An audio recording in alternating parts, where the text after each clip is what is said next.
Magandang araw sa ating lahat mga idol at masayang pagbabalik sa ating munting channel. Panibagong araw, panibagong pamana na naman tayo. Ito yung day 2 ng ating dayo dito sa Giwan Eastern Samar. At hindi muna tayo sumama sa King Mac Hunting kila Batang Spiro at Bro Bon. At ito yung mga naging kaganapan sa pangalawang araw natin dito sa Giwan.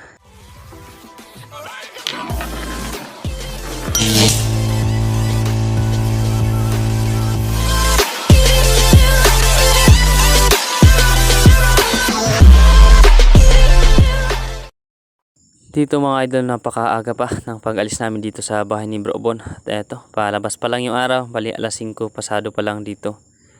Mas maganda daw kasi pag maaga pa na umalis para maaga na makapunta dun sa spot ng King Mac. Para masabayan yung akyat ng mga King Mac dun sa Bahura. Pero tayo, hindi tayo sasama dun sa King Mac hunting, mag-reef hunting lang tayo ngayon. Subukan natin kasi yung ating camera, naayos na natin yung pindutan. Na DIY na natin, lagyan lang natin ng rubber para makapag-video ulit tayo. At salamat naman sa Panginoon at naayos natin yung ating camera. At eto, nandito na tayo sa ibabaw ng Bahura. Dito na tayo magsimula mamana. Mag-ready lang tayo at magda-dive. Tapos alis na sila Bro Bon, pupunta na sa Bahura. At babalikan lang tayo dito. Sana makadali tayo dito sa reef hunting kasi nung unang araw natin dito sa Giwan, nakahuli tayo ng King Mac na hindi natin inaasahan at hindi natin nabidyohan. Sayang, sana ngayon hindi ganun kalabo yung dagat at makapag-video tayo ng maayos. Kaya abang-abang na lang mga idol kung nung mahuli natin isda.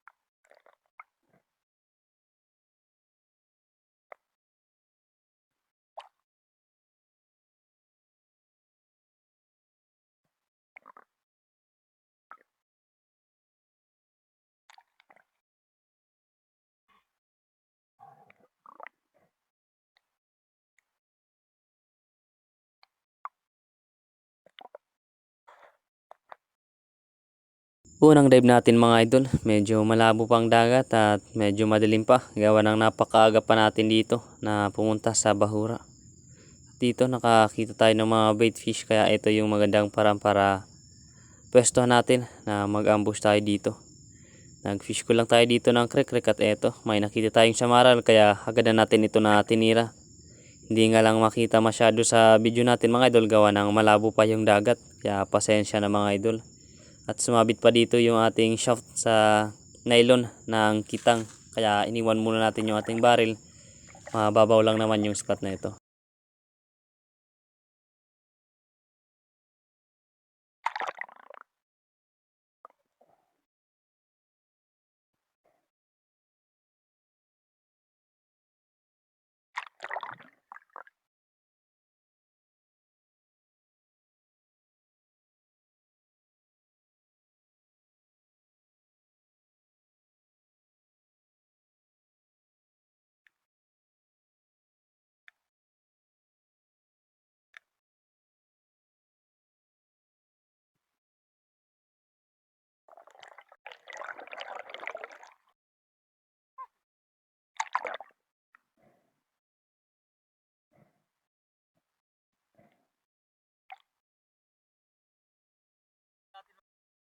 Unang isda natin mga idol, isang samaral o manlalara kung tawagin namin.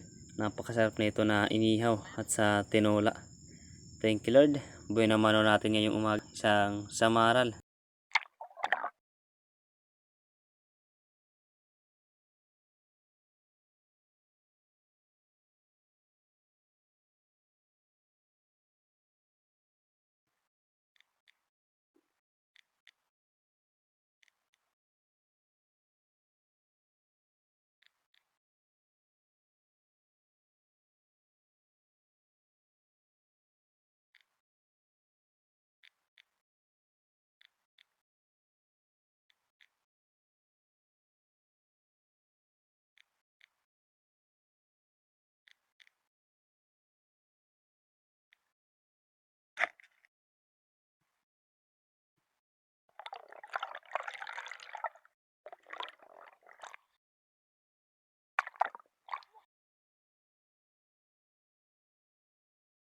Grabe talaga mga idol yung bangka. Lumapit pa talaga dito sa may buya natin.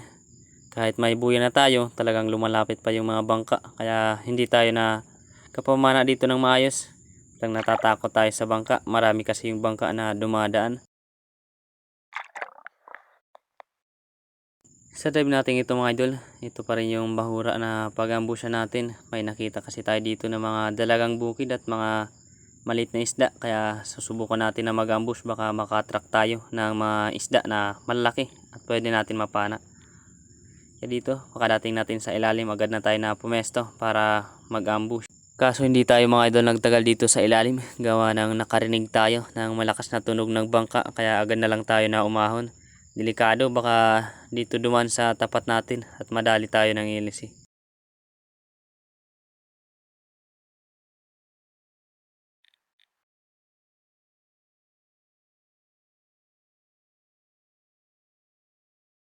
Dito habang pa-surface na tayo, talagang pinatayo ko yung pana ko para makita tayo kung sakali man na malapit na yung bangka na dumadaan. Kaso medyo distansyado naman pero nakakatakot talaga. Natuturuan na tayo dito sa tunog ng bangka. Ilang beses na rin kasi tayo dinaanan ng mga bangka. Kaya natatakot tayo. Sabi pa man ng mga kapwa natin Espiro, huwag tayong magkumpiyansa kahit may buya tayo. Kasi yung mga bangka, may mga kamote talaga. Kahit na nakita na nila yung buya natin, talagang dyan pa sa buya natin dumadaan.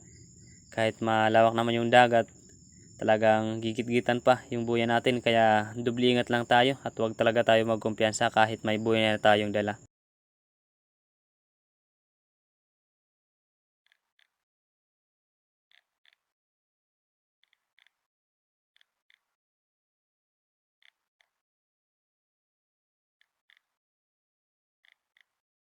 Sa live natin ito mga idol, nasa 2.5 meters ang ilalim ng spot na ito. Medyo malinaw kasi dito yung tubig, kaya sinubukan natin na mag-ambush, baka maka-attract tayo ng isda na pwede nating mapana. At eto, may lumapit sa atin na queenfish, kaya agad na natin ito na tinira. Thank you Lord, at maganda naman yung ating patama. Lapis naman ito kung tawagin mga idol dito sa lugar namin.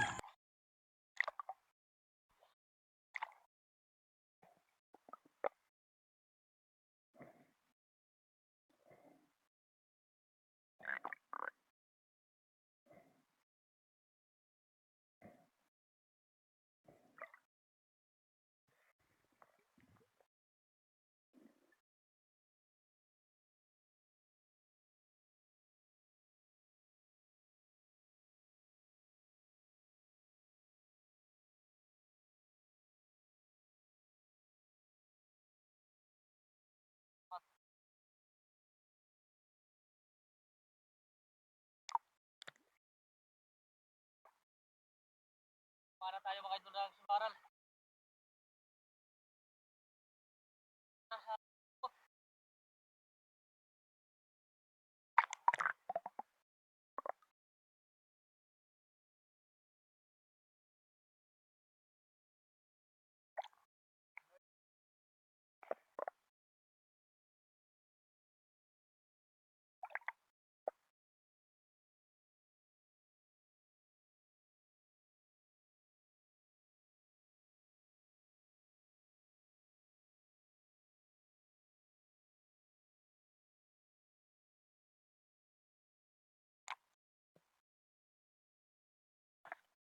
Sa dive natin ito mga idol, dito tayo mag-ambush sa may mga buhanginan at may mga coral. Ito kasi yung magandang spot kung saan tayo makapag-ambush. Dito rin tayo nakahuli ng king mac noong unang araw natin dito sa Giwan. Kaya susubukan ulit natin ngayon, baka may dumaan na GT na pwede natin panain.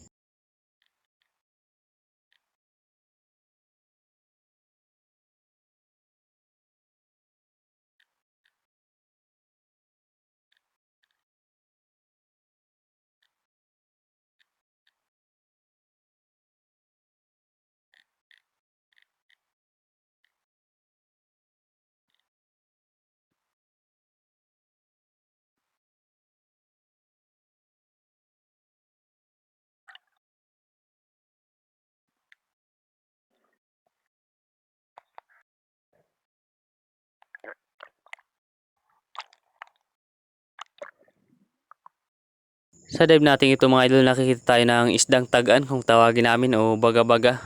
Good size na rin ito mga idol na pangbenta, kaya agad na natin ito natinira. Thank you Lord, maganda yung patama natin.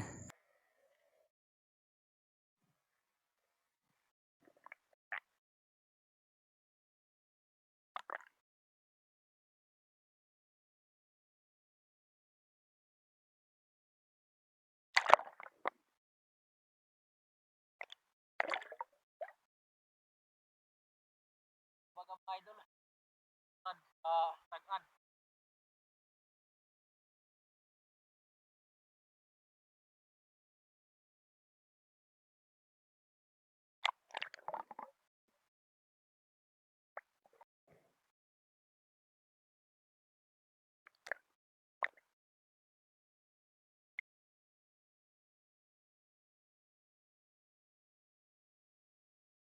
Sa dive natin ito mga idol, nakakita tayo ng suno o coral trout.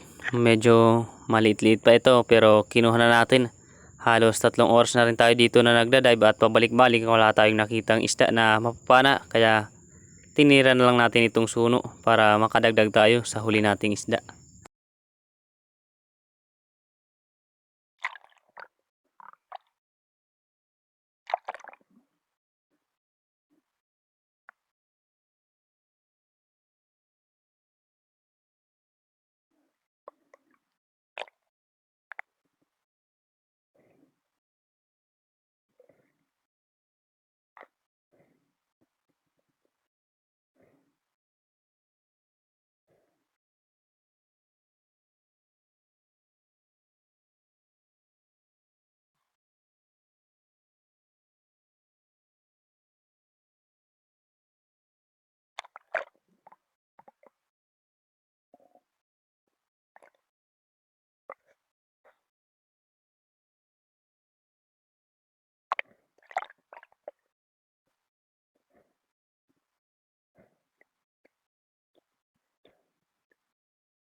Sa dive natin ito mga idol, nakakita tayo ng goatfish o talikukod kung tawagin namin. Masarap rin ito sa kahit anong luto na isda, kaya agad na natin ito na tinira. Maganda naman mga idol yung patama natin, kaso hindi natin inaasahan yung mga sumunod na nangyari.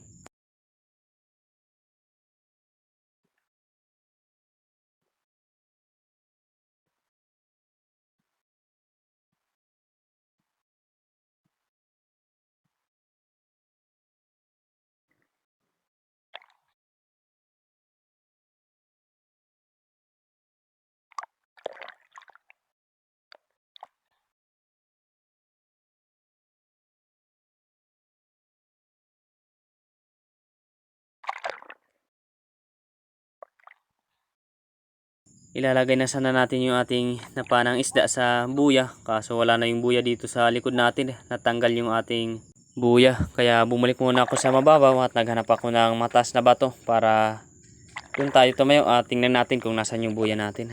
Finally ito na mga idol, nakuha na natin yung buya. Napakalayo na, nandito na banda, malapit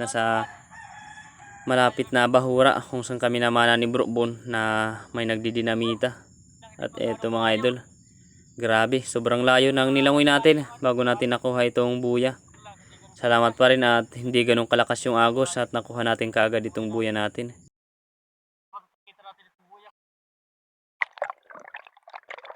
Dito mga idol, nagbawas tayo ng rubber kasi may papanain tayo na coral trout. Ito ay hindi pa kalakihan mga idol pero ayos na ito at pwede na ito na pangdagdag sa huli nating isda, kaya tinira na natin ito.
Sa dive natin ito mga idol, may nakita tayong alatan o ligot kung tawagin namin. Good size na rin to na pangdagdag sa pangbenta natin, kaya agad na natin ito na tinira.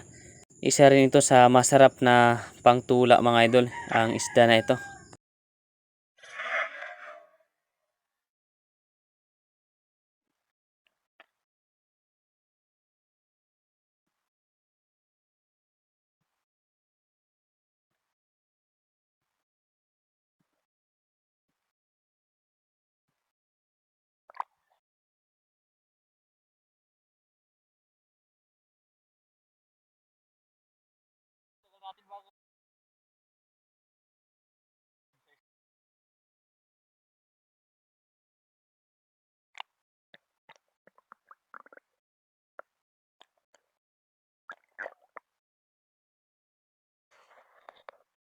At dito mga idol, uwi na kami. Hapon na rin. Mag-aalas 5 na ng hapon. At na yung bangka na gamit ni Bro Bon. Tapos yung bangka na gamit ni Bro Bibo at ni Batang Spiro. Ito yung bangka na ginamit nila. Akyat na tayo para umuwi na. 11 hours rin tayo na nag-dive dito sa Bahura. At yung mga nahuli natin, ayos na rin. Naka ilang kilo siguro tayo dun sa mga nahuli natin na isda. Malaking biyaya na rin yung mga nahuli natin.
Grabe, ang daming nahuli na King Max si Batang Spiro. Napakamamaw talaga na bata.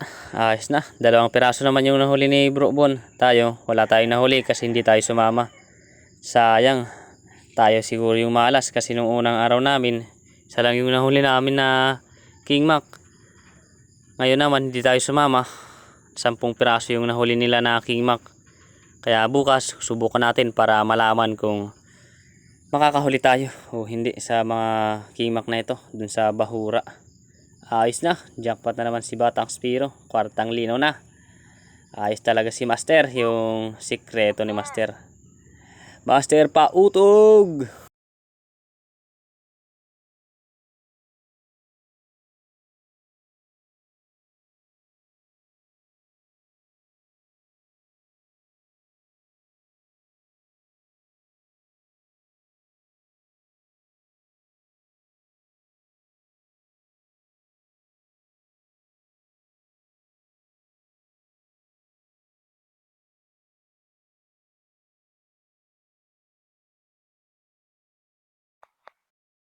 So yun mga idol, bali ito lahat yung mga nahuli natin na isda. Ayos na rin sa mahigit 11 hours na dive natin. Eto yung mga nahuli natin. Kakabenta rin tayo kahit papano. Bali abang-abang lang tayo sa Borongan kasi doon natin ito ibibenta sa Tibinubo Island yung mga nahuli nating isda. Ayos na, abang-abang na lang sa susunod, sa last episode ng ating dayo dito sa Giwan Stream Samar. Yan, maraming salamat sa inyo mga idol sa walang sawang pagsuporta at pagsubaybay sa ating muting channel. At eto naman mga idol yung mga nahuli natin sa unang araw natin dito sa Giwan Stream Samar. Ayan yung King Max natin at talakitok. Tapos lapis o queenfish. Ayos na. Maraming salamat sa inyo mga idol. God bless us all.